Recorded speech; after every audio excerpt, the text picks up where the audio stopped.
ಪಂಡಿತನಾದ ನಾನು ಸಕಲ ಶಾಸ್ತ್ರ ಪುರಾಣಗಳ ಪಾರಂಗತ ಪ್ರಪಂಚವೇ ಪ್ರಶಂಸಿಸುವ ಪಂಡಿತೋತ್ತಮ ನಾನು. ವಿಜಯನಗರದಲ್ಲಿ ಮಹಾಪಂಡಿತರು ಇರುವರೆಂದು ಕೇಳಿ ನನಗೆ ಸಮಾಧಾನವಾಗಿರುವರೇನೋ ಎಂದು ತಿಳಿಯಲು ಬಂದಿದ್ದೇನೆ. ಓಹೋ, ಮಹಾಪಂಡಿತರೇ, ಪ್ರತಿಭೆಗೆ ನಮ್ಮಲ್ಲಿ ಎಂದಿಗೂ ಪ್ರೋತ್ಸಾಹವಿದೆ. ಭರತ ಭೂಮಿಯ ಉದ್ದಗಲಕ್ಕೂ ಸಂಚರಿಸಿ ಎಲ್ಲಾ ಗ್ರಂಥಗಳನ್ನು ಓದಿ ಅರಿದು ಕುಡಿದಿದ್ದೇನೆ ನಾನು. ಯಾವುದೇ ಗ್ರಂಥದ ಬಗ್ಗೆ ವಾದ ಮಾಡಲು ನಾನು ಸಿದ್ಧ. ಇದಕ್ಕೆ ನಮ್ಮ ಅನುಮತಿ ಇದೆ ಮಂತ್ರಿಗಳೇ. ಓಹೋ, ಇಷ್ಟೇನ ವಿಷಯ? ನಾನೇನೋ ಇರಲಿ ಪಂಡಿತರೇ, ಪ್ರಪಂಚದ ಅತ್ಯಮೂಲ್ಯವಾದ ಗ್ರಂಥವಿದು. ಯಾವುದೀ ಗ್ರಂಥ? ತಿಲಕಾಷ್ಟ ವೈಷಮಂದನ. ತಿಲಕಾಷ್ಟ ವೈಷಮಂದನ? ಈ ಗ್ರಂಥದ ಬಗ್ಗೆ ನಾನು ಕೇಳಿಲ್ಲವಲ್ಲ. ಹೆಸರು ಕೇಳಿಲ್ಲವೇ? ವಿಜಯನಗರದ ಗೋಲಿಯಾಡುವ ಹುಡುಗರಿಗೂ ತಿಳಿದಿದೆ. ಈಗಷ್ಟೇ ತಾವು ಸಕಲ ಶಾಸ್ತ್ರ ಪಾರಂಗತರೆಂದು ಸಂಭವಿಸಿಕೊಂಡಿರಲಿಲ್ಲ. ನನ್ನದು ತಪ್ಪಾಯಿತು. ನಾನು ಸೋಲಿನೊಪ್ಪಿಕೊಳ್ಳುತ್ತೇನೆ. ಮಹಾಪ್ರಭು, ನನ್ನನ್ನು ಕ್ಷಮಿಸಿ. ಈ ಕ್ಷಣದಿಂದ ನನ್ನ ಬಿರುದುಗಳನ್ನು ತಮಗೆ ಅರ್ಪಿಸುತ್ತಿದ್ದೇನೆ. ನನಗಿಲ್ಲೇನು ಕೆಲಸವಿಲ್ಲ, ಹೊರಡುತ್ತೇನೆ. ರಾಮಕೃಷ್ಣರೇ, ಯಾವುದೇ ತಿಲಕಾಷ್ಟ ವೈಷಮಂದನ ಸೂತ್ರ ಸ್ವಲ್ಪ ವಿವರಿಸಿ. ಅಯ್ಯೋ ಸ್ವಾಮಿಗಳೇ, ಇದು ಬೇರೆ ಏನೂ ಅಲ್ಲ. ತಿಲಕಾಷ್ಟ ಎಂದರೆ ಎಳ್ಳಿನ ಗಿಡದ ಕಡ್ಡಿಗಳು. ವೈಷಮಂದನ ಎಂದರೆ ಎಲೆಗಳನ್ನು ಕಟ್ಟಲು ಬಳಸುವ ಹಗ್ಗ. ಇವೆರಡನ್ನೂ ಸೇರಿಸಿದಾಗ ಅದೇ ತಿಲಕಾಷ್ಟ ವೈಷಮಂದನ. ಓಹೋ, ನೀವು ನಿಜವಾಗಿಯೂ ವಿಕಟಕವಿಗಳೇ. ಆ ಪಂಡಿತನ ಅಹಂಕಾರ ಮುರಿದಿರಲ್ಲ. ಭೇಷ್. ಮಂತ್ರಿಗಳೇ, ನಮ್ಮ ರಾಜ್ಯದಲ್ಲಿ ಮತ್ತೆಲ್ಲವೂ ಕ್ಷೇಮ ತಾನೆ? ಹೌದು ಪ್ರಭು, ತಮ್ಮ ಕೃಪಾಕಟಾಕ್ಷದಿಂದ ವಿಜಯನಗರದ ಪ್ರಜೆಗಳೆಲ್ಲರೂ ಸುಖ ನೆಮ್ಮದಿ ಸಂತೋಷದಿಂದಿದ್ದಾರೆ. ಆದರೆ ಹೀಗೆ ನಾನು ತುಂಗಾ ತೀರದ ದಡದಲ್ಲಿ ವಿಹರಿಸುತ್ತಿದ್ದಾಗ ಗುರುಕುಲದಲ್ಲಿ ಇದನ್ನು ಕಂಡೆ.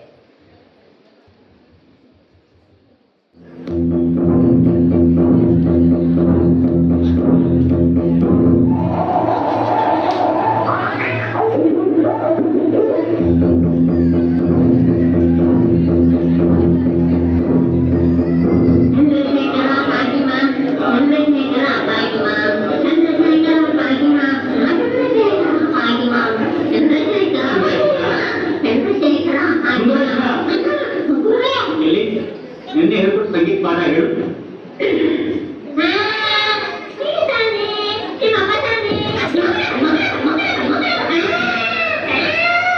ಸಂಗೀತನ ಹೀಗೆಲ್ಲ ಕೆಟ್ಟ ಹಾಡಬಾರ್ದಪ್ಪ. ಸಂಗೀತಗಾರನಿಗೆ ಕಂಠ ಶುದ್ಧವಾಗಿರ್ಬೇಕು.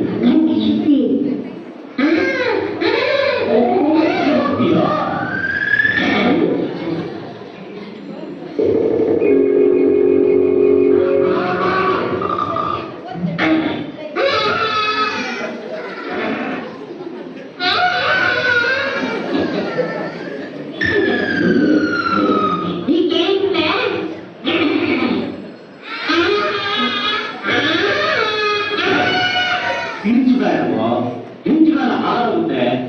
ಎಲ್ಲಿ ಬಿಡ್ರೆ ಒಂದು ಹಾಯಲ್ವಲ್ಲ. ಸುಂದರೇಶ್ವರ, ಹೇಳೋ ಹೇಳೋ.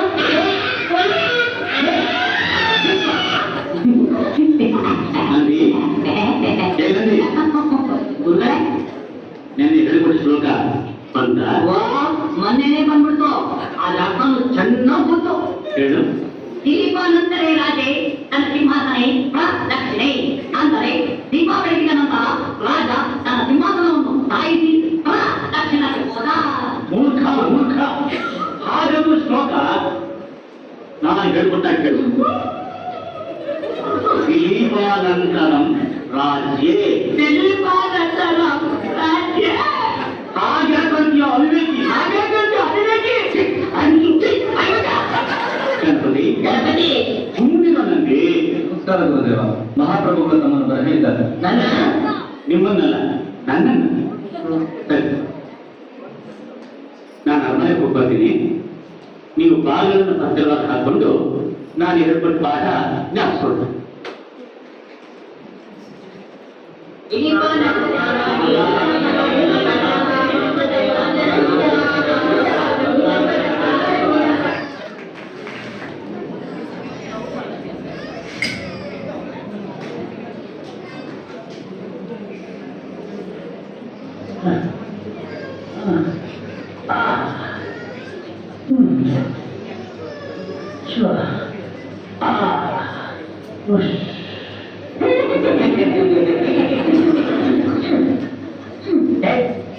ಕಾಲು ನಂದು ಆ ಕಡೆ ಹೋಗೋ.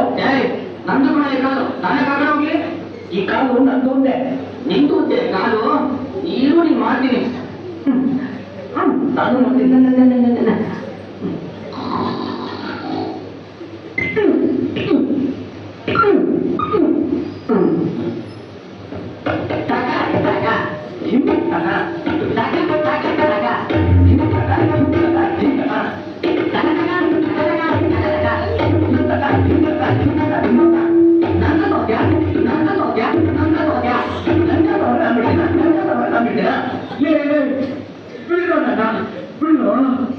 ಏಯ್ ಬಿಡ್ರು, ನನ್ ಕಾಲದು. ಹೋಗ್ರು ಹೋಗ್ರು. ಹುಸ್ಸಪ್ಪ, ಇವತ್ತು ಮಧ್ಯಾಹ್ನ ಭರ್ಜರಿ ಭೋಜನವಾಯ್ತು. ಸ್ವಲ್ಪ ಎಲೆ ಬೇಕು? ಗುರುಗಳಿಗೆ ಎಲೆ ಬೇಕಂತೆ.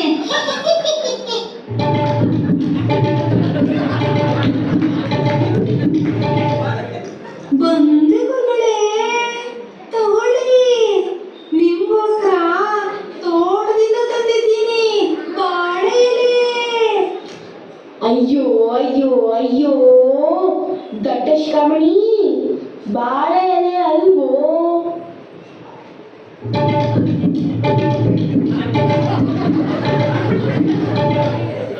ಗುರುಗಳೇ, ಮಾವಿನ ಎಲೆ ತಗೊಳ್ಳಿ, ಸೊಂಪಾಗಿದೆ. ಅದನ್ನು ತಿಂದು ಕೋಗಿಲೆ ಹಾಗೆ ಹಾಡ್ಬೇಕಷ್ಟೇ ನಾನು. ಹೋಗ್ಲಿ, ನೀನಾದ್ರೂ ತಂದ್ಕೊಡ್ರು.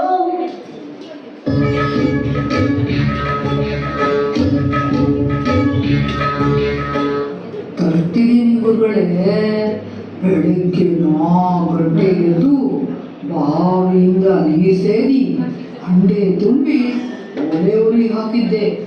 ನೀರು ಕೊತ ಕೊತ ಕೊತ ಕುದ್ದು ಕುದ್ದು ಕುದ್ದು ಕುದೀತಿದೆ ಗುರುಗಳೇ. ತಗೊಳ್ಳಿ ತಗೊಳ್ಳಿ ಗುರುಗಳೇ. ದೇವರೇ, ನನ್ನ ಮೇಲೆ ಸಿಟ್ಟು ಯಾಕಪ್ಪ ನಿಂಗೆ? ಇಂಥ ಶಿಷ್ಯರು ಲೋಕದ ಯಾವ ಗುರುವಿಗೂ ಬೇಡ. ಹೋಗಿ ಹೋಗಿ ಇಲ್ಲಿಂದ.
ಇವರೆಲ್ಲ ಅರುಣಕೇಶಿಯ ಮಹಾಮುನಿಯ ಶಿಷ್ಯರು. ಗಂಧರ್ವ ಕನ್ಯೆ ಚಿತ್ರಲೇಖಾಳ ಶಾಪದಿಂದ ಇವರೆಲ್ಲ ಬುದ್ಧಿಹೀನರಾಗಿ ಇಷ್ಟ ದಿವಸ ನನ್ನ ಶಿಷ್ಯರಾಗಿದ್ದರು. ಇಂದು ಇವರ ಶಾಪ ವಿಮೋಚನೆಯಾಗಿದೆ. ಶಿಷ್ಯರೇ, ಒಟ್ಟಿಗೆ ಹೇಳೋಣ. ಗುರು ಬ್ರಹ್ಮ ಗುರು ವಿಷ್ಣು